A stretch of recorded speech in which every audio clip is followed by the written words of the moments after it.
There were once, dear maidens, 5 lords in the east of Sussex, who owned between them a single berg, for they were brothers. Their names were Lionel and Hugh and Harriet and Ambrose and Hob. Lionel was 10 years of age, and Hob was 21, there being exactly 3 years, all but a month, between the birthdays of the brothers. And Lionel had a merry spirit, and Hugh great courage and daring. And Harriet had beauty past any man's share, and Ambrose had a wise mind.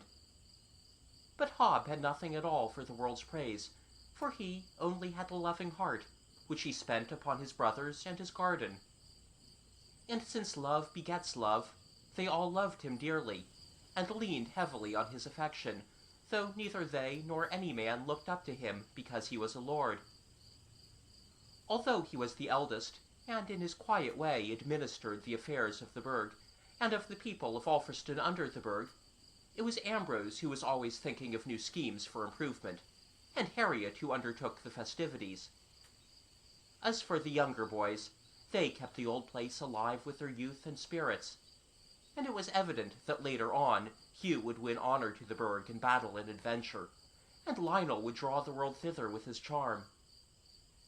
But Hob, to whom they all brought their shapeless dreams white-hot, since sympathy helps us to create bodies for the things which begin their existence as souls. Hob differed from the 4 others, not only in his name, but in his plain appearance and simple tastes. And all these things, as well as his tender heart, he got from his mother, who was the only daughter of a gardener in Alfriston. The gardener, to whom she was the very apple of his eye, had kept her privately in a place on a hill, fearing lest in her youth and inexperience she should fall to the lot of some man not worthy of her. For he knew, or believed, that a young girl of her sweetness and tenderness and devotedness of disposition would by her sweetness attract a lover too early, and by her tenderness respond to him too readily, and by her devotedness follow him too blindly, before she had time to know herself or men. And he also knew, or believed, that first love is as often a will-o'-the-wisp as the star for which all young things take it. 5 days in the week he tended the gardens of Alfriston. The 6th he gave to the lord of the burg that lay among the hills, and the 7th he kept for his daughter, on the hill a few miles distant, which was afterwards known as Hob's Hoth. She, on her part, spent her week in endeavoring to grow a perfect rose of a certain golden species, and her heart was given wholly to her father and her flower. And he watched her efforts with interest and advice, and for the first she thanked him, but of the second took no heed. "For," said she, "this is my garden, father, and my rose, and I will grow it in my own way or not at all. Have you not had a lifetime of gardens and roses which you have brought to perfection? And would you let any man take your own upon his shoulders, even your own mistakes, and shoulder at last the praise after the blame?" Then Hob, her father, laughed at her indulgently, and said, "Nay, not any man. Yet once I led a woman, and without her aid I would never have brought my rarest and dearest flower to perfection. So if I should let a woman help me, why not you a man?" "Was the woman your mother?" said she. And her father was silent. Then a day came, when he trudged up and down the hills from Alfriston, and standing at the gate of her garden, saw his child in the arms of a stranger, and her face as it lay against his heart seemed to her father also to be the face of a stranger, and not of his child.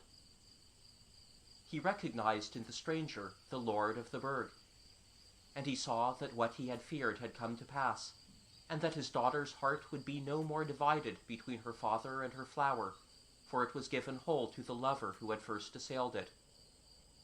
Hob came into the garden, and they looked up as the gate clicked, and their faces grew as red as though one had caught the reflection from the other. But both looked straight into his eyes. And his daughter, pointing to her bush, said, "Father, my rose is grown at last."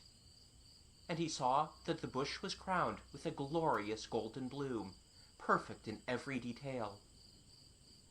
Then it was the turn of the lord of the berg, and he said, "Sir, I ask leave to rob your garden of its rose." "Do robbers ask leave?" said Hob. And he shook his head, adding, "Nay, when the thief and the theft are in collusion, what say is left to the owner of the treasure? Yet I do not like this. Sir, have you considered that she is a gardener's child? Daughter, have you considered that he is a lord?" And neither of them had considered these questions, and they did not propose to do so. Then Hob shook his head again, and said, "I will not waste words. I know when a plant can drink no more water. And though you pretend to ask my leave, I know that you are prepared to dispense with it. But by way of consent I will say this. Whatever you may call your other sons, you shall call your first Hob, to remind you tomorrow of what you will not consider today. For my daughter, when she is a lord's wife, will none the less still be a gardener's daughter, and your children will be grafted of two stalks. And if this seems to you a hard condition, then kiss and bid farewell." And they both laughed with joy at the lightness of the condition, but the gardener did not laugh. And so the lord of the berg married the gardener's daughter, and they called their first son Hob.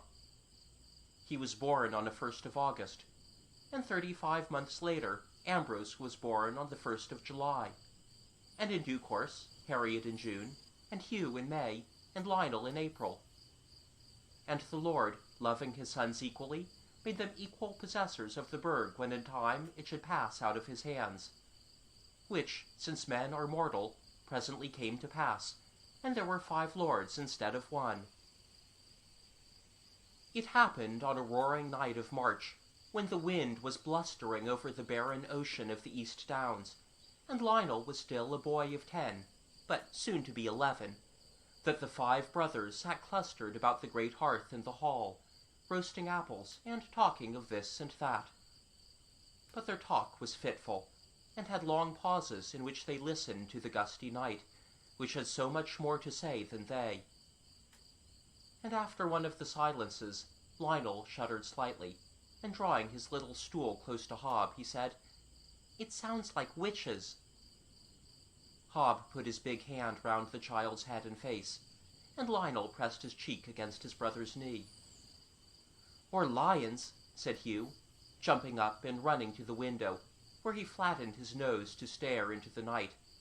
"I wish it were lions coming over the downs." "What would you do with them?" said Hob, smiling broadly. "Fight them," said Hugh, "and chain them up. I should like to have lions instead of dogs, a red lion and a white one." "I never heard tell of lions of those colors," said Hob, "but perhaps Ambrose has, with all his reading." "Not I," said Ambrose, "but I haven't read half the books yet. The wind still knows more than I, and it may be that he knows where red and white lions are to be found, for he knows everything."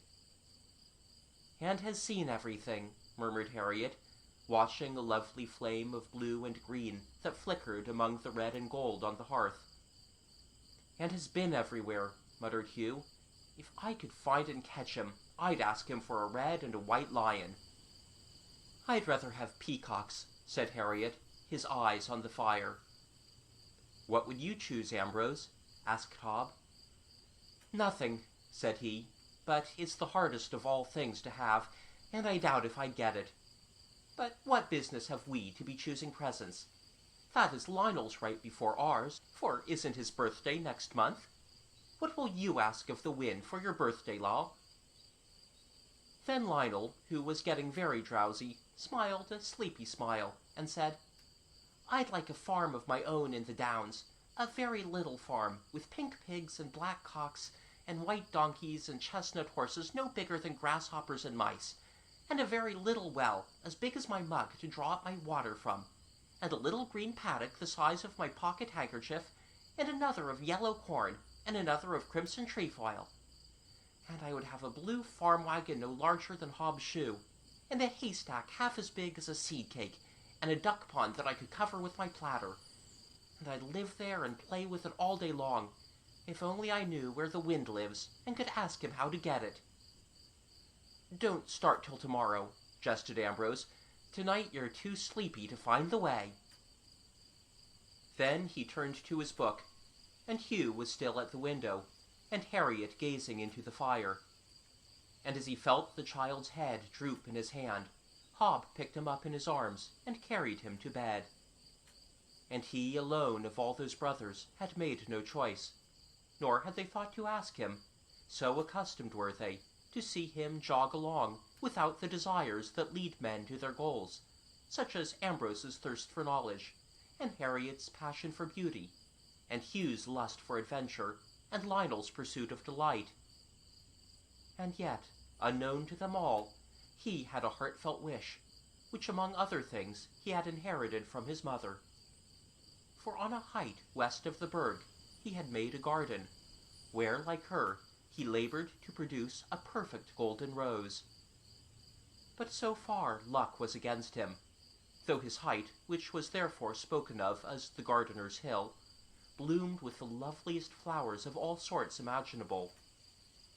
But year by year his rose was attacked by a special pest, the nature of which he had not succeeded in discovering. Yet his patience was inexhaustible, and his brothers, who sometimes came to his garden when they needed a listener for their achieved or unachieved ambitions, never suspected that he, too, had an ambition he had not realized, for they saw only a lovely garden of his creating, where wisdom, beauty, adventure, and delight were made equally welcome by the gardener. Now, on the March day following the night of the brothers' windy talk, Lionel was missing. It was some time before his absence was noticed, for Hob was in his distant garden, and Ambrose among his books, and Harriet had ridden north to the market town to buy stuff for a jerkin, and Hugh had run south to the sea to watch the ships. So Lionel was left to his own devices, and what they were none tried to guess till evening, when the brothers met again, and he was not there. Then there was hue and cry among the hills, but to no purpose. The child had vanished like a cloud, and the month wore by, and their hearts grew heavier day by day. It was in the last week of March that Hugh one morning came red-eyed to his brothers and said, "I am going away, and I will not come back until I have found Lionel, for I can't rest." "None of us can do that," said Ambrose, "and we have searched and sent messengers everywhere. You are too young to go alone." "I am nearly 14, said Hugh, "and stronger than Harriet, and even than you, Ambrose, and I can take care of myself, and Lionel too. There are more ways than one to seek, and I'll go my way while you go yours, but I will find him or die." And he looked with defiance at Ambrose, and then turned to Hob, and said doggedly, "I'm going, Hob."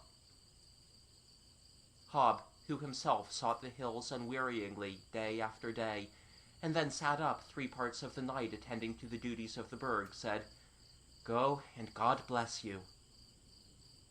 And Hugh's mouth grew less set, and he kissed his brothers, and put his knife in his belt, and took food in his wallet, and walked out of the berg.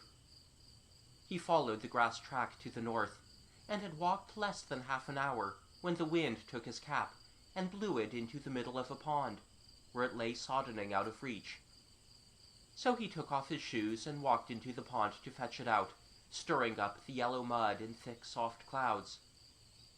But as he stooped to grab his cap, something else stirred the mud in the middle, and a body heaved itself sluggishly into view.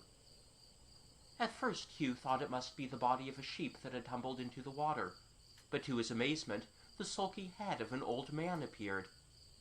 He was barely distinguishable from the mud out of which he had risen. "Drat the boys," said the muddy man.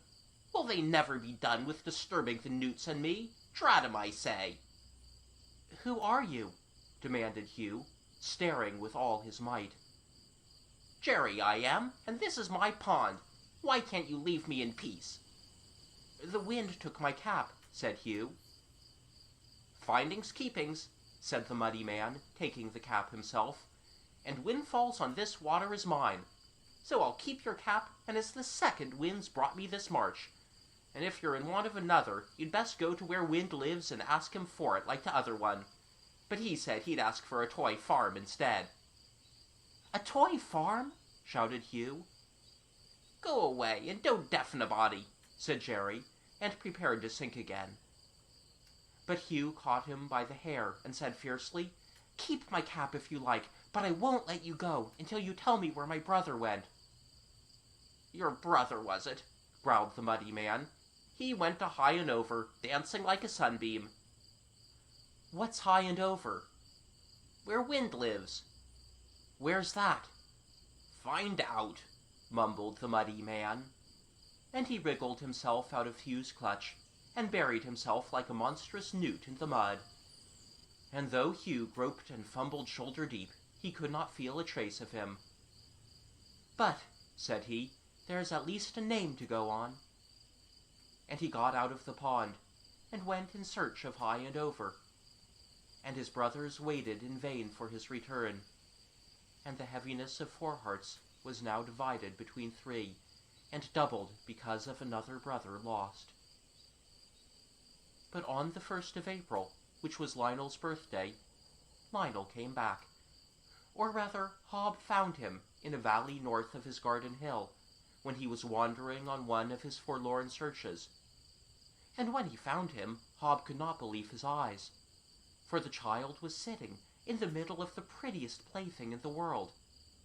It was a tiny farm, covering perhaps 1/4 of an acre, with minute barns and yards and stables, and pygmy livestock in the little pastures, and hand-high crops in the little meadows, and smoke came from the tiny chimney of the farmhouse. And Lionel was drawing water from a well in a bucket the size of a thimble. And all the colors were so bright and painted that the little farmstead seemed to have been conceived of the gayest mind on earth. But through his amazement, Hob had no thought except for the child, and he ran calling him by his name. But Lionel never looked up. And then Hob lifted him in his arms and embraced him closely, but the child did not respond. Then Hob looked at him anxiously, and was so shocked that he forgot the strange, blithe little farm entirely. For Lionel was as wan and wasted as though he had been through a fever, and his rosy face was white, and his merry eyes were melancholy.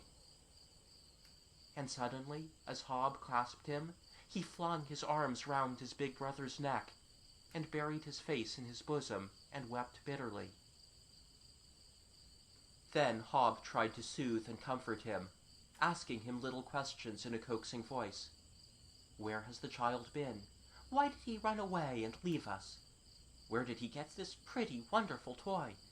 Is he hurt or hungry? Does he remember it is his birthday? There will be presents for him at the berg, and a cake for tea. Did Hugh bring him home? Has he seen Hugh? Lol, where is Hugh? But Lionel answered none of these questions. He only sobbed, and suddenly slipped out of Hob's arms, and began to play once more with his farm, while the tears ran down his thin cheeks. Presently he let Hob take him home, and there Harriet and Ambrose rejoiced and sorrowed over him, for he would scarcely speak or eat, and only shook his head at their questions. At Hugh's name his tears flowed twice as fast, but he would tell them nothing of him. Very soon Hob carried him to bed, and in undressing him, noticed that he had no shirt. This, too, Lionel would not explain, and Hob ceased troubling him with talk, and knelt and prayed by him, and laid him down to sleep, hoping that in the morning he would be better. But morning brought no change. Lionel from that day was given up to grief. Each morning he went dejectedly to play with his marvelous toy in the valley, but how he came by it he would not say. Towards the end of April, Harriet came to Hob and Ambrose, and said, I cannot bear this. Lionel is home, and we are none the better for it, and Hugh is gone, and we are all the worse. Hugh is capable of looking after himself, yet perhaps danger has befallen him, and even if not, he will roam the country fruitlessly for months, and it may be years, since Lionel is restored and he does not know it. The bird can spare me better than it can you, and I will ride abroad and see if I can find him, and return in 7 days, whether or no." So they embraced him, and he departed. But at the end of 7 days he did not appear, and Ambrose and Hob were dismayed at his vanishing like the others, and so heavy a gloom descended on the berg that each could scarcely have endured it without the other. And every day they went forth in search of Hugh and Harriet, or traces of them, but found none. Then it happened that on the 1st of May, which was Hugh's birthday, Hob, wandering further north than usual, to the brow of the great ridge east of the Ouse, heard a wild roaring and bellowing on the downs. Or rather, it was 2 separate roarings, as you may sometimes hear 2 separate storms thundering at once over 2 ranges of hills. And in astonishment he went first to Beddingham, and there, bound by an iron chain to a stake beside a pond, he found a mighty lion, as white as a young lamb.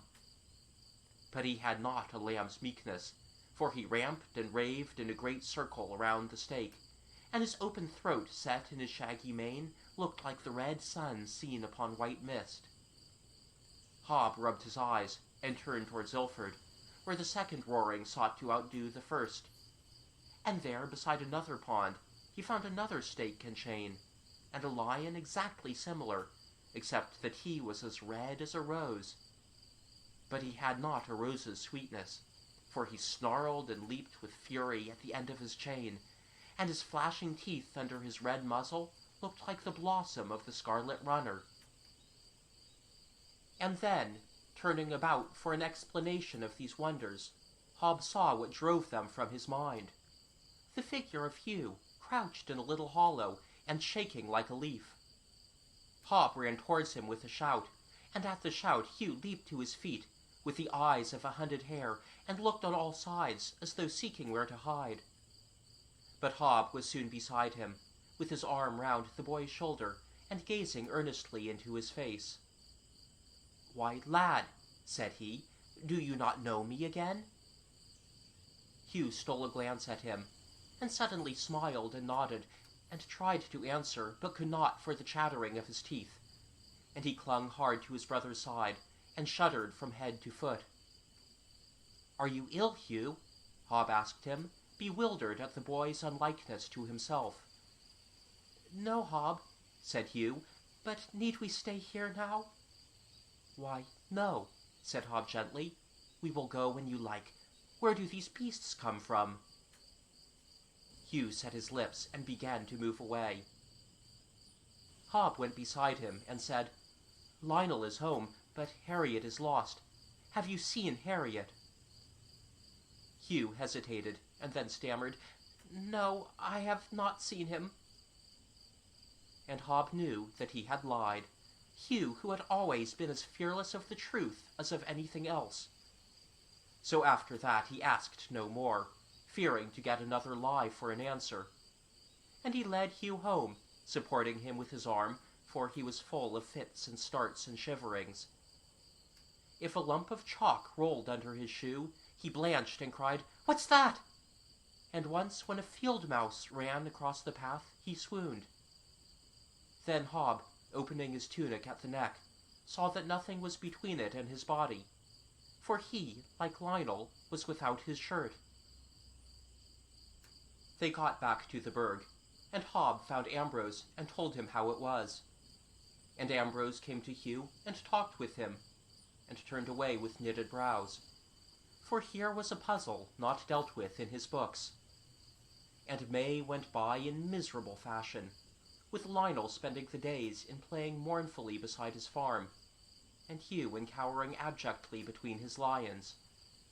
And sometimes Ambrose and Hob, after searching for Harriet or news of him, or spending their spirits in endeavoring to harden their 2 brothers, or to elicit from them something that should give them the key to the mystery, would meet in Hob's hill garden, where seemed to be the only peace and loveliness left upon earth. And Hob would weed and tend his neglected flowers, and they bloomed for him as though they knew he loved them, as indeed they did. Only his golden rose tree would not flourish, but this small sorrow was unguessed by Ambrose. One evening, as they sat in the garden in the last week of May, Ambrose said to his brother, "I have been thinking, Hob, that at all costs Harriet must be found, and not for his own sake only. He is younger than we, and nearer in spirit to the boys, and he may be able to help them as we cannot. For if this goes on, Hugh will die of his fears, and Lionel of his melancholy. You must stay and administer our affairs as usual, and look after the boys, and I will go further afield in search of Harriet." Hob was silent for a moment, and then he sighed and said, "No good has come of these seekings. Our lads returned of themselves, as Harriet may, and their return was worse than anything we feared of their absence, as, if he come back, I pray Harriet's will not be. And for you, Ambrose—" But then he paused, not saying what was in his mind. And Ambrose said, "Do not be afraid for me. These boys are young, and I am older than my years. And though I cannot face danger with a stouter heart than our brothers, I can perhaps see into it a little further than they. And foresight is sometimes a still better tool than courage." Then he took Hob's hand in his, and they gripped with the grip of men who love each other. And Ambrose went out of the garden, and Hob was left alone. For Hugh and Lionel were companions to none but themselves. But on the 1st of June, Hob, coming to the gate of his garden, saw with surprise a peacock strutting on the hill-brow, his fan spread in the sun, a lustre of green and blue and gold, and behind him was another, and further south 3 more. So Hob went out to look at them, and found not 5 but 50 peacocks sweeping the downs with their heavy trains, or opening and shutting them like gigantic magical flowers. Following the throng of birds, he came shortly to a barn already known to him, but he had never seen it as he saw it now. For the roof was crowded with peacocks, and peacocks strayed in flocks within and without. And sitting in the doorway was Harriet, the sight of whom so overjoyed his brother that Hob forgot the 1,000 peacocks in the one man. And he made speed to greet him, but within a few yards halted full of doubt. For was this Harriet? He had Harriet's air and attitude, yet the grace was gone from his body. And Harriet's features surely, but the beauty had melted away like morning dew. And his dress, which had always been orderly and beautiful, was neglected, so that under the half-laced jerkin, Hob saw that he was shirtless. Yet after the first moment's shock, he knew this gaunt and ugly youth was Harriet. And Harriet, seeing his coming, hung his head, and made a shamed movement of retreat into the shadow of the barn. But Hob hurried to him, and took him by the shoulders, and beheld him with the eyes of love, which always find its object beautiful. Then the flush faded from Harriet's haggard cheeks, and he looked as full at Hob as Hob at him. And as at the steadfast meeting of eyes men see no longer the physical appearance, but for an eternal instance the appearance of the soul, these brothers knew that they were to each other what they had always been. And Harriet saw that Hob was full of questions, and he laid his hand over Hob's mouth and said, "Hob, do not ask me anything, for I can tell you nothing." "Neither of yourself nor of Ambrose?" said Hob.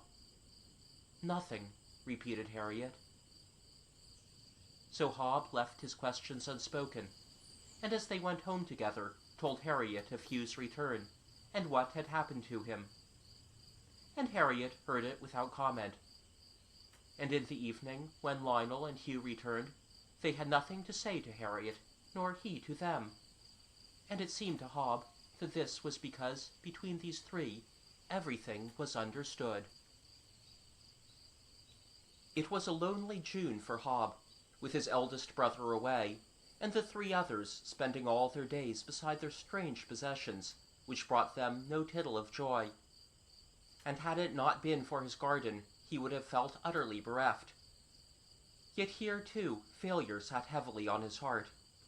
For on many a night he saw upon his bush a bud that promised perfection to come, and in the morning it hung dead and rotten on its stem. So the month wore on, and Hob began to feel that the berg, where now his brothers only came to sleep, was a dead shell, too desolate to inhabit if Ambrose did not soon return. And he was impelled to go in search of him, yet decided to remain until Ambrose's birthday had dawned, for had not their birthdays brought his 3 youngest brothers home? And it might be so with Ambrose. And so it was. For on the 1st of July, before going to his garden, he stayed at Harriet's barn to try to induce him to leave his peacocks for once, and spend the day with him in search of Ambrose. But Harriet, who was feeding his fowl, never looked up, and said sadly, "What need to seek Ambrose today? Ambrose has returned." "Have you seen him?" cried Hob joyfully. "Early this morning," said Harriet. "Where?" "Down yonder, in Poverty Bottom," said Harriet, pointing south of his barn to a hollow that went by that name.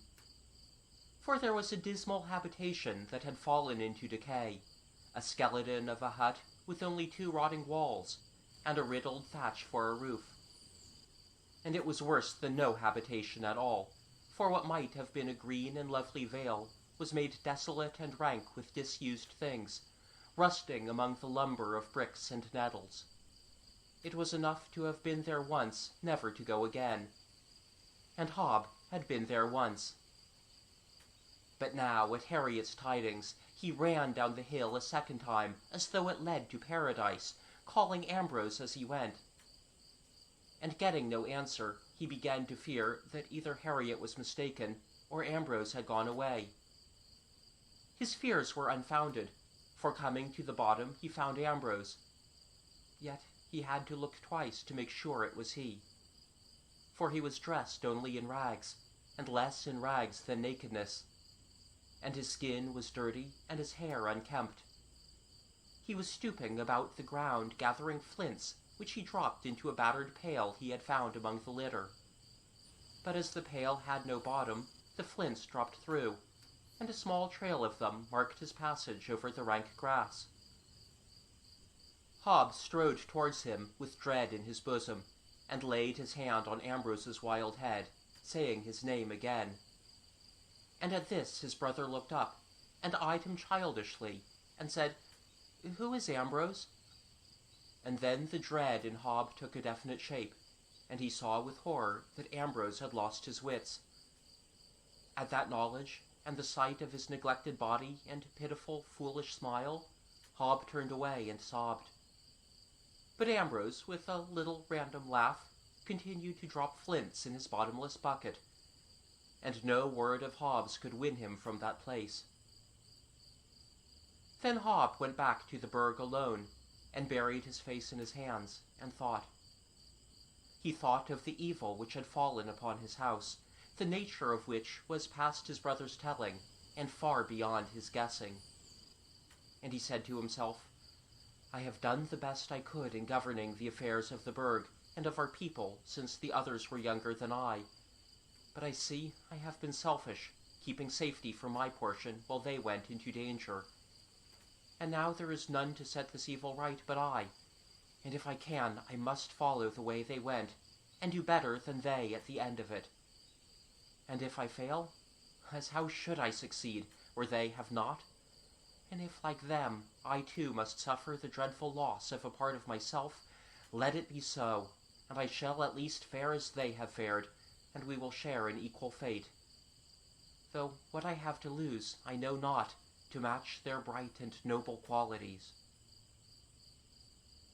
Then he called his steward, and gave all the affairs of the berg into his hands, and bade him have an eye to his brothers as far as possible, and to consult Harriet in any need, since he was the only one who could in the least be relied on. And then he walked out of the berg as he was, and went where his feet took him. He had not been walking half an hour, when a sudden blast of wind tore the cap from his head, and blew it into the very middle of a pond. Now the pond was exceedingly muddy, and as it seemed to Hob, rather deep, and he was wondering whether his old cap were worth waiting for, and had almost decided to abandon it, when he saw a skinny yellow arm, like a frog's leg, stretch up through the water, and a hand that dripped with slime grope for his cap. With 3 strides he was in the pond, and he caught the cap and the hand together in his fist. The hand writhed in his, but Hob was too strong for it, and with a mighty tug he dragged first the shoulder and then the head belonging to the hand into view. They were the shoulder and head of the muddy man whom you, dear maidens, have seen once before in this tale, but whom Hob had never seen till then. And Jerry said, "Drat these losers of caps! Will they never be done with disturbing the newts and me? 'Tis the 5th in a summer, and first there's one with a step like a wagtail, and next there's one as bold as a hawk, and after him one as comely as a wild swan, and last one was as wise as an owl. And now there's this one, with nothing particular to him, but he grips as hard as all the rest rolled into one. Drat these cap-losers!" Then Hob, who for all his surprise to begin with, and his increase of excitement as the muddy creature spoke, had never slackened his grasp, said, "Old man, you are welcome to my cap, if you will tell me what happened to the wearers of the 4 other caps after they left you." "How do I know what happened to 'em?" growled the muddy man, "for they all went to High and Over, and after that 'twas nobody's business but Win's, who lives there." "Where's High and Over?" said Hob. "Find out," said the muddy man, and gave a wriggle that did him no good. "I will," said Hob, "for you shall tell me." And he looked so sternly at the muddy man that Jerry cringed, moaning, "I thought by his voice 'twas a turtle, but I see by his eye 'tis an eagle. If you must know, you must. And south of Cradle Hill, that's south of Pincham, that's south of Hobbs Haugh, that's south of the Berg, that's south of this pond, is where High and Over is. And I'll thank you to let me go." Nevertheless, when Hob released him, Jerry forgot the thanks, and disappeared into the mud, taking the cap with him. But Hob did not care for his thanks. He hurried south as fast as his feet would carry him, going by the places he knew, and then by those he did not, till he came at nightfall to High and Over. And on High and Over a great wind was blowing from all the 4 quarters of heaven at once, and Hob was caught up in the crossways of the wind, and turned about and about till he was dizzy, and all his thoughts were churning in his brain, so that he could not tell one from the other. And at the very crisis of the churning, a voice in the wind from the north roared in his ear, "What do you want that you lack?" And a voice from the south murmured, "What is the wish of your heart?" And a voice from the west sighed, "What is it that life has not given you?" And a voice from the east shrieked, "What will you have, and lose yourself to have?" And Hob forgot his brothers, and why he was there. He forgot everything but the dream of his soul, which had been churned uppermost in that turmoil, and he cried aloud, "A golden rose!" Then the 4 voices together roared and murmured and sighed and shrieked, "Open Winkens! Open Winkens! Open Winkens! Open Winkens!" And the tumult ceased with a shock, and the shock of silence overwhelmed Hob with sickness and darkness, and his senses deserted him. As he became unconscious, he seemed to be, not falling to earth, but rising in the air. When he opened his eyes, he was lying on his back in a strange world, a world of trees, whose noble trunks rose up as though they were columns of the sky, but their heaven was a green one, shutting out daylight, yet enclosing a luminous, haunted air of its own. Such forests were unknown in Hob's open, barren land, and this alone would have made his coming to his senses appear rather to be a coming away from them. But he scarcely noticed his surroundings. He was only vaguely aware of them, as the strange and beautiful setting of the strangest and most beautiful thing he had ever seen. For he was looking into the eyes of the loveliest woman in the world. She was bending above him, tall and slim and supple, her perfect body clad in a deep black gown, the hem and bosom of which were embroidered with celandines, and it had a golden belt and was lined with gold, as he could see when the loose sleeves fell open on her round and slender arms. And the bodice of her gown hung a little away from her stooping body, and was embroidered inside as well as outside with celandines, which made reflections on her white neck, as they will on a pure pool, where they lean to watch their April loveliness. Her skin was as creamy as the petals of a burnet rose, and her eyes were the color of peat smoke, and her hair was as soft as spun silk, and fell in two great shining waves of the purest gold over her bosom as she bent above him, and lay on the earth like golden grass on green water. A tress of the hair had flowed across his hand, and about her small fine head it was bound with a black fillet, a narrow coil so sleek and glossy that it was touched with silver lights, and this intense blackness made the gold of her head more dazzling.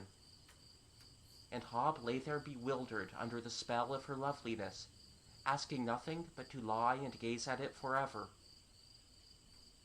But presently, as he did not move, she did, sinking upon her knees, and stooping closer so that her breast nearly rested on his own, and she put her white hand softly on his forehead, and the smoke of her eyes was washed with tears that did not fall, and she said in a tremulous voice that fell on his ears like music heard in a dream, "O stranger, if you are not dying, speak and move."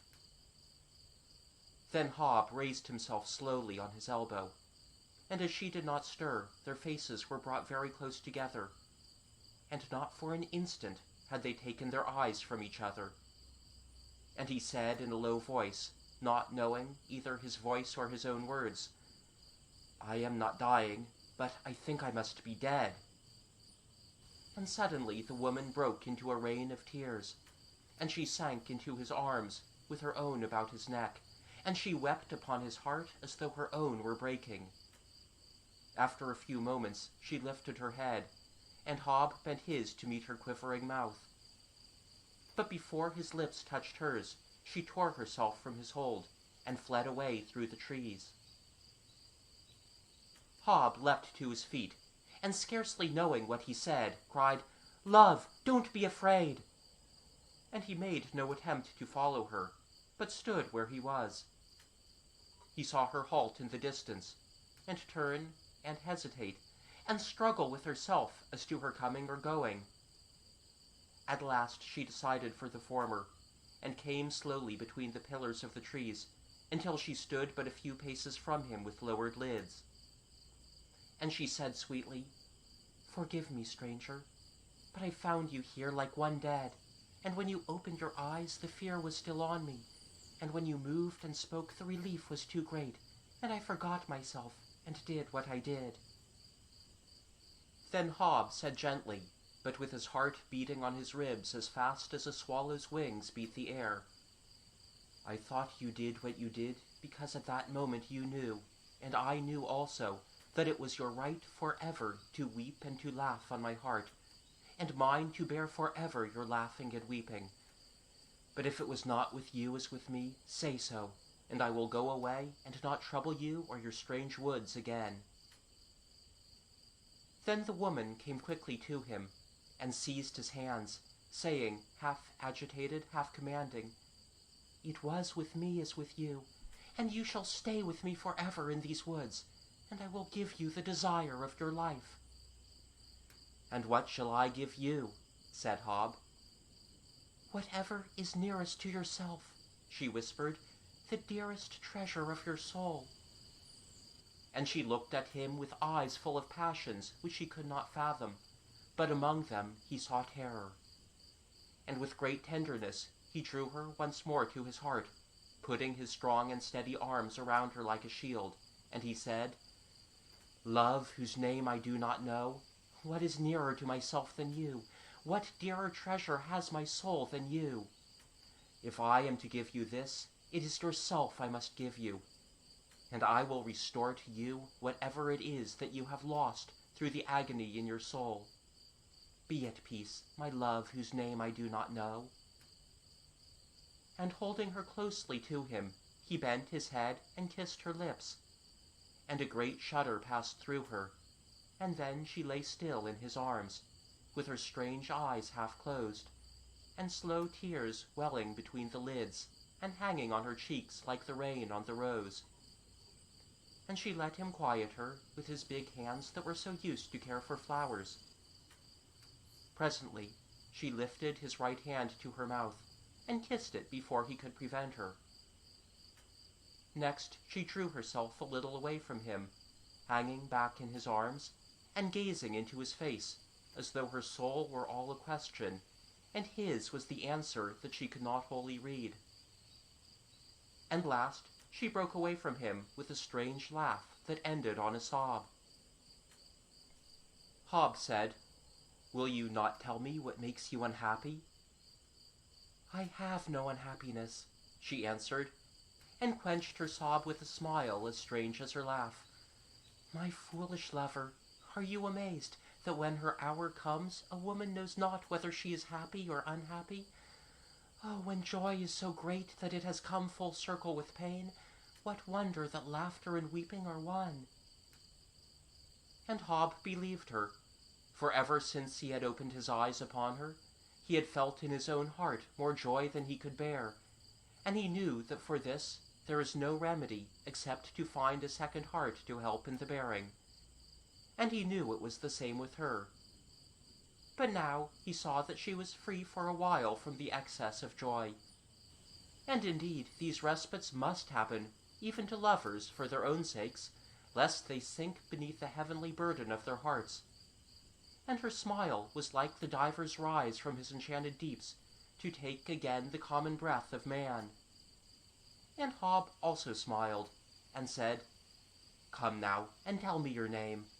For though love needs none for its object, I think the name itself is eager to be made known, and loved beyond all other names for love's sake, as I will love yours, whatever it be." "My name," she said, "is Margaret." "It is an easy name to love," said Hob, "for its own sake." "And what is yours?" asked she. And Hob's smile broadened as he answered, "Try to love it for my sake, for it is Hob. Yet it is as fitting to me, who am as plain as my name, as your lovely name is fitting to you." She cast a quick, sly look at him, and said, "If love knows not how to distinguish between joy and pain, since all that comes from the heart of love is joy, neither can it tell the plain from the beautiful, since all that comes under the eye of love is beauty. And I will find all things beautiful in my lover, from his name to the mole on his cheek." For I know not, dear maidens, whether in describing him I had mentioned this peculiarity of Hob's. Then Hob said to Margaret, "What place is this?" "It is called Open Winkens," said she, and at the name he started to his feet, remembering much that he had forgotten. She looked at him anxiously and cajolingly, and said, "You are not going away?" But he hardly heard her question. "Margaret," he said, "I have come from a place that may be far or near, for I do not know how I came, but I think it must be far, since I never saw this forest or even heard of it till a moment before my coming. But I am seeking a clue to a trouble that has come upon me this year, and I think the clue may be here. And now tell me, have you, in these last 4 months, seen in these woods anything of 4 people that are my brothers? A child that once was merry, and a boy that once was brave, and a youth that once was beautiful, and a young man that once was wise. Have these ever been to Open Winkens?" Margaret looked at him thoughtfully, and said, "If they have, I have not seen them here, and I think they could not have been here without my knowledge, for no one lives here but I, and I live nowhere else." Hob sighed, and said, "I had hoped otherwise, for, dear, I cannot rest until I have helped them." Then he told her as much as he knew of his 4 brothers, and her face clouded as he spoke, and her eyes looked hurt and angry by turns, and her beautiful mouth turned sulky. So then Hob put his arm round her and said, "Do not be too troubled, for I know I shall presently find the cause and cure of these boys' ills." But Margaret pushed his arm away, and rose restlessly to her feet, and paced up and down, muttering, "What do I care for these boys? It is not for them I am troubled, but for myself and you." "For us," said Hob. "How can trouble touch us who love each other?" At this, Margaret threw herself on the grass beside him, and laid her head against his knee, and drew his hands to her, pressing them against her eyes and lips and throat and bosom, as though she would never let them go. And through her kisses she whispered passionately, "Do you love me? Do you truly love me? Oh, if you love me, do not go away immediately. For I have only just found you, but your brothers have had you all their lives. And presently you shall go where you please for their sakes, but now stay a little in this wood for mine. Stay a month with me, only a month. Oh, my heart, is a month much to ask, when you and I found each other but an hour ago? For this time of love will never come again, and whatever other times there are to follow, if you go now you will be shutting your eyes upon the lovely dawn, just as the sun is rising through the colors. And when you will return perhaps to love's high noon, but you will have missed the dawn forever." And then she lifted her prone body a little higher, until it rested once more in the curve of his arm against his heart, and she lay with her white face upturned to his, and her dark, soft eyes full of passion and pleading, and she put up her fingers to caress his cheek and whispered, "Give me my little month, oh my heart, and at the end of it I will give you your soul's desire." And not Hob, or any man, could have resisted her. So he promised to remain with her in Open Winkens, and not to go farther on his quest till the next moon. And indeed, with all time before and behind him, it did not seem much to promise, nor did he think it could hurt his brother's case. But the kernel of it was that he longed to make the promise, and could not do otherwise than make the promise, and so, in short, he made the promise. Then Margaret led him to 2 small lodges on the skirts of the forest. They were made of round logs, with moss and lichen still upon them, and they were overgrown with the loveliest growths of summer, with blackberry blossoms, a wonderful ghostly white, spread over the bushes like fairies' linen out to dry, and wild roses more than were in any other lover's forest on earth, and the maddest, sweetest confusion of honeysuckle you ever saw. Within, the rooms were strewn with green rushes, and hung with green cloths, on which Margaret had embroidered all the flowers and berries in their seasons, from the first small violets, blue and white, to the last spindleberries, with their orange hearts splitting their rosy rinds. And there was nothing else under each roof but a round beech stump for a stool, and a coffer of carved oak with metal locks, and a low mattress stuffed with lamb's fleece picked from the thorns, and pillows filled with thistledown, and each couch had a green covering worked with water-lily leaves and white and golden lilies. "These are the Pilly-green lodges," said she, "and one is mine and one is yours, and when we want cover we will find it here, but when we do not, we will eat and sleep in the open." And so the whole of that July Hob dwelt in the Pilly-green lodges in Open Winkens with his love Margaret, and by the month's end they had not done their talking. For did not a young lifetime lie behind them, and did they not foresee a longer life ahead, and between lovers must not all be told and dreamed upon? And beyond these lives and time, which were theirs in any case, had not love opened to them a timeless life, of which inexhaustible dreams were to be exchanged, not always by words, though indeed by their mouths, and by the speech of their hands and arms and eyes? Hob told her all there was to tell of the berg and his life with his brothers, both before and after their tragedies. But he did not often speak of them, for it was a tale she hated to hear, and sometimes she wept so bitterly that he had ado to comfort her, and sometimes was so angry that he could hardly conciliate her. But such was his own gentleness, that her caprices could withstand it no more than the shifting clouds the sun.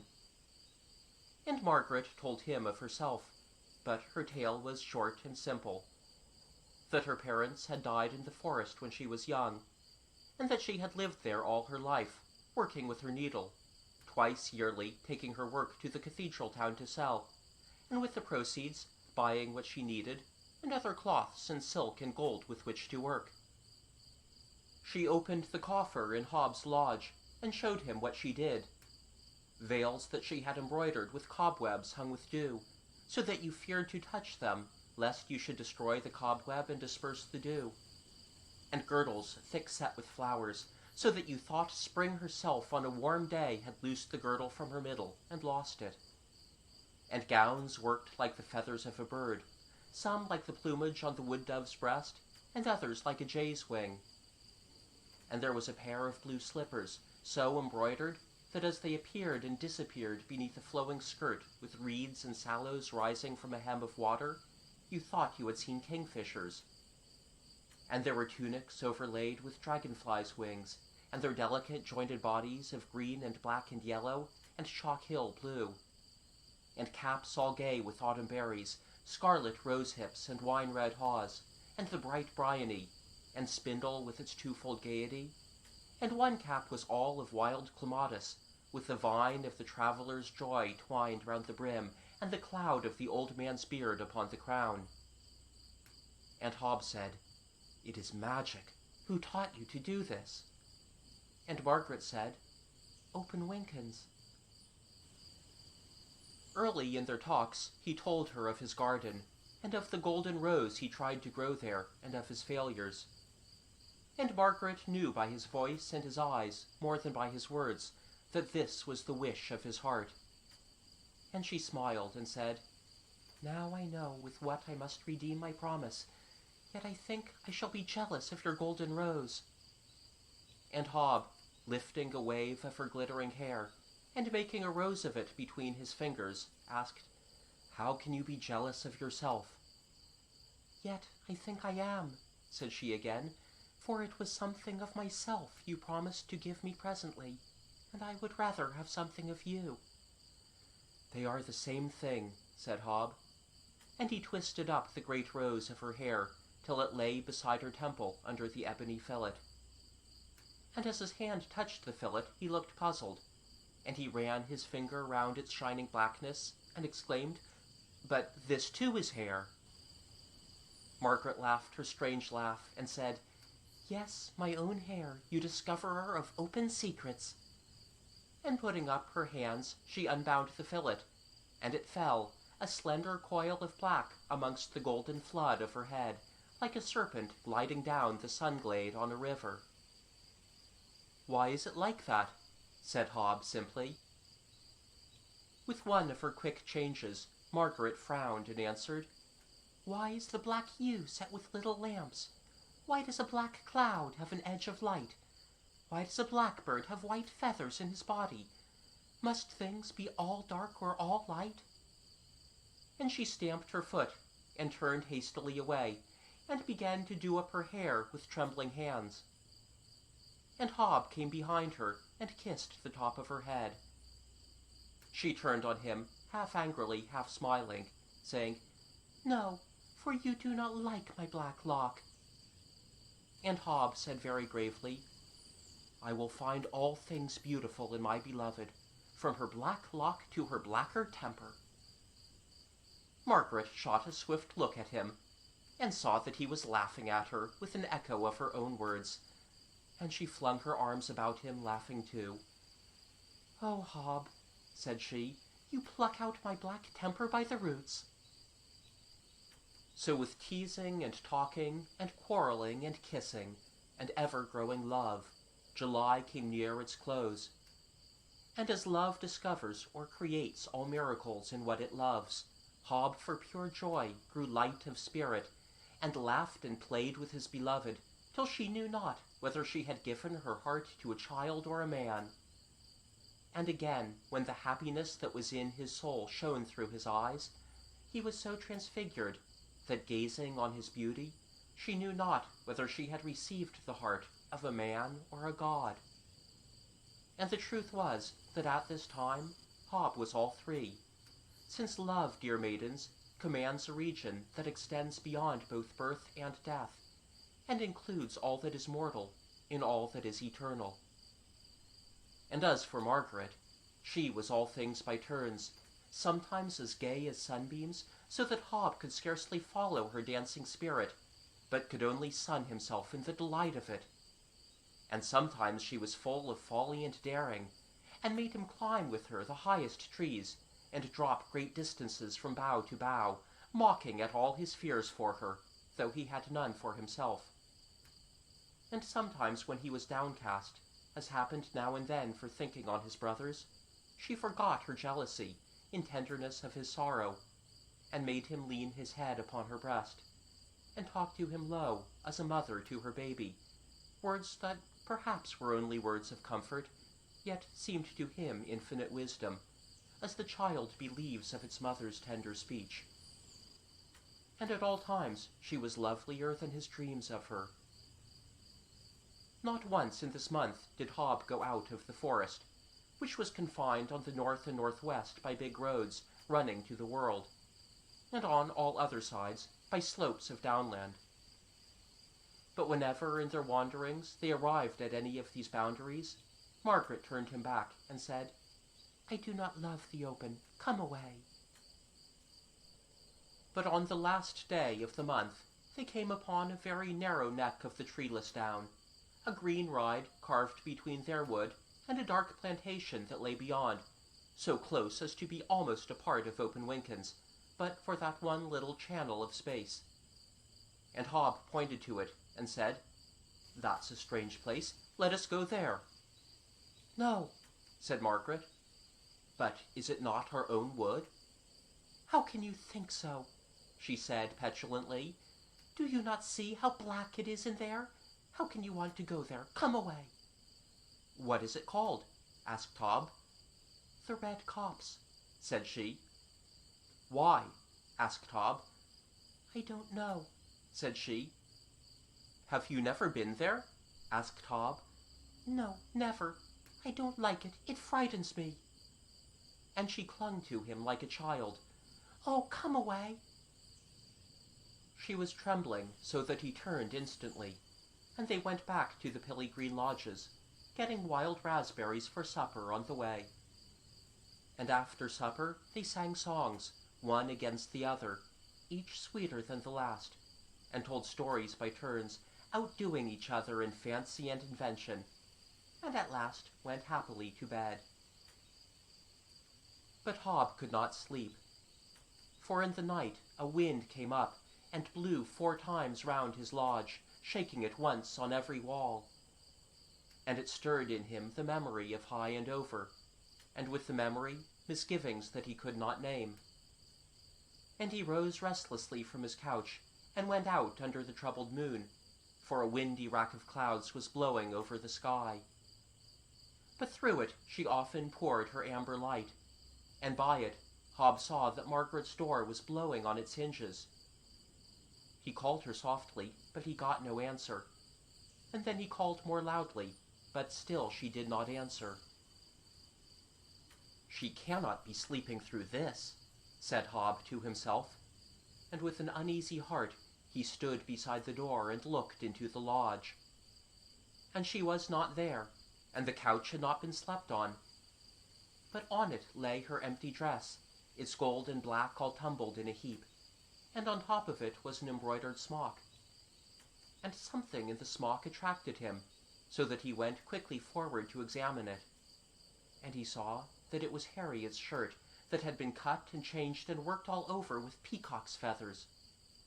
And he stood staring at it, astounded and aghast. Recovering himself, he turned to leave the lodge, but stumbled on the open coffer, hanging out of which was a second smock. And this one had 2 lions worked on the back and front, and one was red and the other white, and the smock had been Hugh's shirt. Then Hob fell on the coffer and searched its contents till he had found Lionel's little shirt, fashioned into a linen vest, with a tiny border of fantastic animals dancing round it, pink pigs and black cocks, and white donkeys and chestnut horses. And last of all he found the shirt of Ambrose, tattered and frayed, and every tatter was worked at the edge with a different hue, and here and there small mocking patches of color had been stitched above the holes. And at each discovery the light in Hob's eyes grew calmer, and the beat of his heart more steady. And he walked out of the Pilly Green Lodge, and as straight as his feet would carry him, across Open Winkens and the Green Ride, and into the Red Copse. As he went, he shut down the dread in his heart of what he should find there.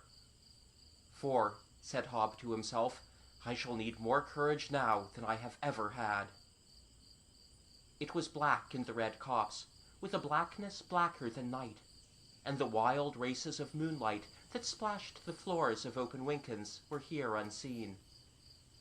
But a line of ruddy fireflies made a track on the blackness, and Hob, going as softly as he might, followed in their wake. Just before the middle of the copse, they stopped and flew away, and one by one, as each reached the point deserted by its leader, darted back, as though unable to penetrate with its tiny fire the fearful shadows that lay just ahead. But Hob went where the fireflies would not go, and he found a dark, silent hollow in the wood, where neither moon nor sun could ever come, and at the bottom of it a long straggling pool, with a surface as black as ebony, and mud and slime below. Here toads and bats and owls and nightjars had come to drink, with rats and stoats who left their footprints in the mud. And on the ground and bushes Hob saw slugs and snails, woodlice, beetles and spiders, and creeping things without number. The gloom of the place was awful, and turned the rank foliage of trees and shrubs black in perpetual twilight. But what Hob saw, he saw by a light that had no place in heaven. For kneeling beside the pool was his love Margaret, her naked body crouched and bowed among the creatures of the mud, and her 2 waves of gold were flung behind her like a smooth mantle. But the one black lock was drawn forward over her head, and she was dipping and dipping it into the dank waters. And every time she drew the dripping lock from its stagnant bath, it glimmered with an unearthly phosphorescence that shed a ghostly light upon the hollow and all that it contained. And at each dipping, the lock of hair came out blacker than before. At last she was done, and she slowly squeezed the water from her unnatural tress, and laid it back in its place among the gold. And then she stretched her arms, and sighed so heavily that the crawling creatures by the pool were startled, but less startled than she, when lifting her head, she saw the eyes of Hob looking down on her. And such terror came into her own eyes that the look rang on his heart as though it had been a cry. Yet not a sound issued between her lips, and he said to himself, "Now I need more wisdom than I have ever had." And he continued to look steadily at her with eyes that she could not read. And presently he spoke. "We have some promises to redeem tonight," he said, "and we will redeem them now. You promised me my perfect golden rose, and this night I am going out of Open Winkens and back to my own berg. And tomorrow, since I now know something of your power of gifts, I shall find the rose upon my hill, and in exchange for it I will keep my word and give you back yourself. But there is something more than this." And he went a little apart, and soon came back to her with his jerkin undone, and his shirt in his hand. "You have my brother's shirts, and here is mine," he said. "Tonight, when I am gone, you shall return to Open Winkens, and spend the hours in taking out the work you have put into their shirts. And in the morning, when I meet them at the berg, I shall know if you have done this. But in exchange for theirs, I give you mine to do with as you will. And the only other thing I ask of you is this, that when you have taken out the work in their shirts, You will spend the day in making a white garment for the lady who will one day be my wife. And whatever other embroidery you put upon it, let it bear on the left breast a golden rose. And tomorrow night, if all is well at the berg, I will come here for the last time and fetch it from you." Then Hob laid his shirt beside her on the ground, and turned and went away, and she had not even tried to speak to him. When Hob got out of the red copse, he presently found a road and followed it, hoping for the best. After a while he saw a tramp asleep in a ditch, and woke him and asked him the way to the Berg of the Five Lords. But the tramp had never heard of it. So then Hob asked the way to Firle, and the tramp said, "That's another matter," for Sussex tramps know all the beacons of the Downs, and he told him to go east. Which Hob did, walking without rest through the night and dawn and day, here and there getting a lift that helped him forward. And in his heart he carried hope like a lovely flower, but under it a quick pain like a reptile's sting that felt to him like death. And he would not give way to the pain, but went as fast and as steadily as he could. And at last, with strained eyes and aching feet, and limbs he could scarcely drag for weariness, and the dust of many miles upon his shoes and clothes, he came to his own bare country and the Berg. He rested heavily on the gate, and the first thing he saw was Lionel on the steps, laughing and playing with a litter of young puppies. And the next was Hugh, climbing the castle wall to get an arrow that had lodged in a high chink. And out of a window leaned Harriet in all his young beauty, picking sweet clusters of the Seven Sisters' roses that climbed to his room. And in the doorway sat Ambrose, with a book on his knee, but his eyes fixed on the gate. And when he saw Hob standing there, he came quickly down the steps, calling to the others, "Lionel, Hugh, Harriet, our brother has come home!" And Lionel rushed through the puppies, and Hugh dropped bodily from the wall, and Harriet leapt through the window. And the four boys clung to Hob, and kissed him and wrung his hands, and seemed as they would fight for very possession of him. And Hob, with his arms about the younger boys, and Harriet's hand in his, leaned his forehead on Ambrose's cheek, and Ambrose felt his face grow wet with Hob's tears. Then Ambrose looked at him with apprehension, and said in a low voice, "Hob, what have you lost?" And Hob understood him, and he answered in a voice as low, "My heart, but I have found my four brothers." And they took him in, and prepared a bath and fresh clothes for him, and a meal was ready when he was refreshed. He came among them steady and calm again, and the three youngest had nothing but rejoicing for him, and he saw that all memory of what had happened had been washed from them. But with Ambrose it was different, for he who had had his very mind effaced, in recovering his mind remembered all. And after the meal he took Hob aside and said, "Tell me what has happened to you." Then Hob said, "Some things happen which are between two people only, and they can never be told. And what has passed in this last month, dear Ambrose, is only for her knowledge and mine. But as to what is going to happen, I do not yet know." After a moment's silence, Ambrose said, "Tell me this, at least. Has she given you a gift?"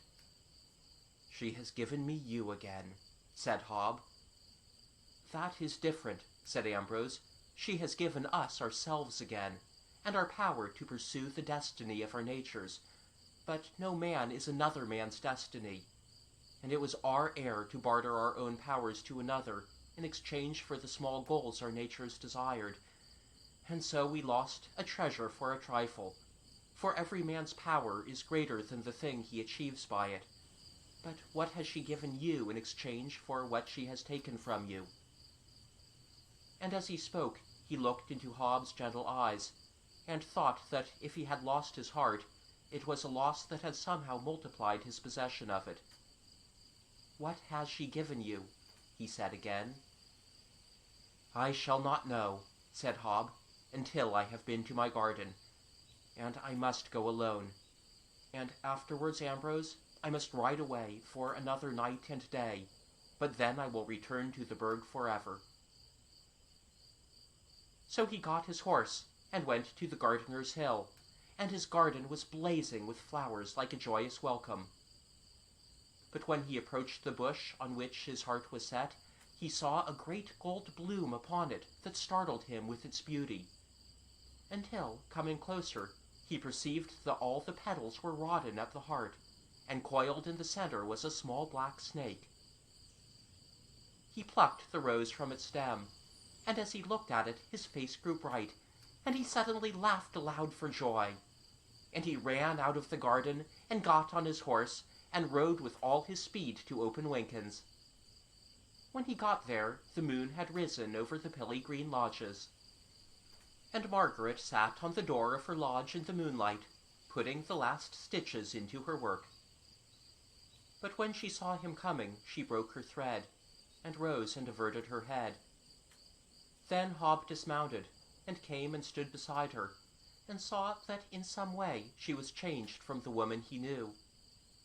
Margaret, still not turning to him, muttered, "Do not look at me, please, for I am ugly and unhappy and afraid and nearly mad, and here are your brother's shirts."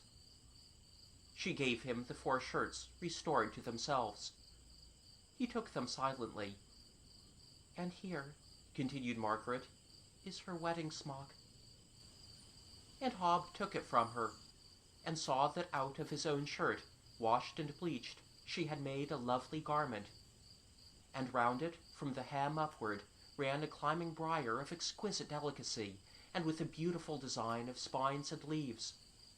But the only flower upon it was a golden rose, worked on the heart of the smock in her own gold hair. And Hob took it from her, and again said nothing. Then Margaret, with a great cry, as though her heart were breaking, gasped, "Go! Go quickly! I have done what you wanted! Go!" "Yes, dear," said Hob, "but you must come with me." She turned then, whispering, "How can I go with you? What do you mean?" And she looked in his eyes, and saw in them such infinite compassion and tenderness that she was overwhelmed, and swayed where she stood. And then his arms, which she had never expected to feel again, closed round her body, and she lay helplessly against him, and heard him say, "Love, Margaret, you are my only love, and you worked the wedding smock only for yourself. Oh, Margaret, did you think I had another love?" She looked at him blankly, as though she could not understand, and her face was full of wonder and joy and fright. And she hung away from him, sobbing, "No, no, no, I cannot, I must not, I am not good enough." "Which of us is good enough?" said Hob. "So then we must all come to love for help." And she cried again in an agony, "No, no, no, there is evil in me, and I lived alone and had nothing, nothing that ever lasted, for I was born on high and over in the crossways of the winds, and they were the godfathers of my birth. And all my life they have blown things to and from me, and I tried to keep what they blew me, and I gave their heart's desire to all comers, and took in exchange the best they could give me, for I thought that if it was fair for them to take, it was fair for me to take too. But nothing that I took mattered longer than a week or a day or an hour, neither laughter nor courage nor beauty nor wisdom. All were unstable till the winds blew me you. And as I looked at you lying there unconscious, something, I knew not what, seemed different from anything I had ever known. But when you opened your eyes I knew what it was, and my heart seemed to fly from my body. And I longed, as I had never longed with the others, to give you your soul's desire. And I have tried, and I could not. I could not give you anything at all, but every hour of the day and night I seemed to be taking from you. And yet what you had to give me was never exhausted. And the evil in me often fought against you, when I dreaded your knowing the truth about me, and would have lied my soul away to keep you from knowing it. And when I was jealous of your love for your brothers. So again and again I failed, when I should have thought of nothing but that you loved me as I loved you. For did I not know of my own love that it could never give you cause to be jealous, nor would ever shrink from any truth it might know of you? But now, oh, my heart, had I known, when you spoke last night of your bride, that I was she. I will never be she. I was not good enough. I fought myself in vain. And she dropped in his arms, nearly fainting. Love, Margaret, said Hob, and the tears ran down his face. I will fight for you, yes, and you will fight for me. And if you have sacrificed joy and courage and beauty and wisdom for my sake, I will give them all to you again. And yet you must also give them to me, for they are things in which without you I am wanting. But together we can make them. And when I went to my garden this morning, I thanked God that my rose was not perfect, and that you had not taken my heart, as you had taken joy and courage and beauty and wisdom as a penalty for a gift. Their desires you could give them, and take their best in payment, but mine you could not give me in the same way. For in love there are no penalties and no payments, and what is given is indistinguishable from what is received. And he bent his head, and kissed her long and deeply, and in that kiss neither knew themselves, or even each other, but something beyond all consciousness that was both of them. Presently Hob said, Now let us go away from Open Winkens together, and I will take you to the berg. But you must go as my bride. And Margaret, pale as death from that long kiss, withdrew herself very slowly from his arms. And her dark eyes looked strange in the moonlight, as he had never seen them, and more beautiful, with a beauty beyond beauty. And deep joy too was in them, and an infinite wisdom, and a strength of courage that seemed more than courage, wisdom, and joy, for they had come from the very fountain of all these things. And very slowly, with that unfading look, she took off her black gown, and put on the white bridal smock she had made. And as soon as she had put it on, she fell dead at his feet. Not less than yourselves, my silly dears, was Hob overwhelmed by that down-sinking of his love Margaret. And he fell on his knees beside her, and took her in his arms, and put his hand over the rose on her heart that had ceased to beat. Suddenly it seemed to him that his hand had been stung, and he drew it away quickly, his eyes on the golden rose. And where she had left it just incomplete at his coming, he saw a jet-black speck. A light broke over him swiftly, and one by one he broke the strands at the rose's heart, and under it revealed a small black snake. And as the rose had been done from her own gold locks, so the snake had been done from the one black lock in the gold. Then at last Hob understood why she had cried she was not good enough to be his bride, for she had fought in vain her last dark impulse to prepare death for the woman who should wear the bridal smock. And he understood, too, the meaning of her last wonderful look, as she took the death upon herself. And he loved her, both for her fault and her redemption of it, more than he had ever thought that he could love her. For he had believed that in their kiss love had reached its uttermost. But love has no uttermost, as the stars have no number and the sea no rest. Now at first Hob thought to pluck the serpent from her breast, but then he said, Of what use to destroy the children of evil? It is evil itself we must destroy at the roots. And very carefully he undid her beautiful hair, and laid its 2 gold waves on either side. But the slim black tress he gathered up in his hand, until he held every hair of it, and one by one he plucked them from her head. And every time he plucked a hair, the pain that had been under his heart stabbed him with a sting that seemed like death, and with each sting the mortal agony grew more acute, till it was as though the powers of evil were spitting burning venom on that steadfast heart, to wither it before it could frustrate them. But he did not falter once, and as he plucked the last hair out, Margaret opened her eyes. Then all pain leapt like a winged snake from his heart, and he forgot everything but the joy and wonder in her eyes as she lay looking up at him, and said, "What has happened to me, and what have you done?" And she saw the tress in his hand, and understood, and she kissed the hand that had plucked the evil from her. Then, her smoky eyes shining with tears, but a smile on her pale lips, she said, "Come, and we will drown that hair forever." So hand in hand they went across Open Winkens, and over the way that led to the red copse. And as they pushed and scrambled through the bushes, what do you think they saw?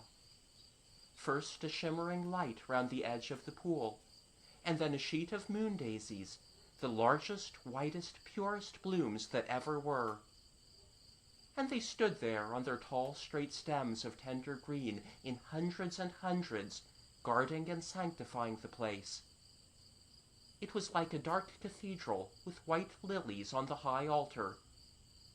And they saw a cock blackbird wetting his whistle at the pool, and heard two others, and a green woodpecker chuckling in the trees close by. And they had no eyes for slimy goblin things, even if there were any. And I don't believe there were. They bound the black tress about a stone, and it sank among the reflections of the daisies in the water, there to be purified forever. And the next day he put her behind him on his horse, and they rode to the garden on the eastern hills, and found on his bush a single perfect rose.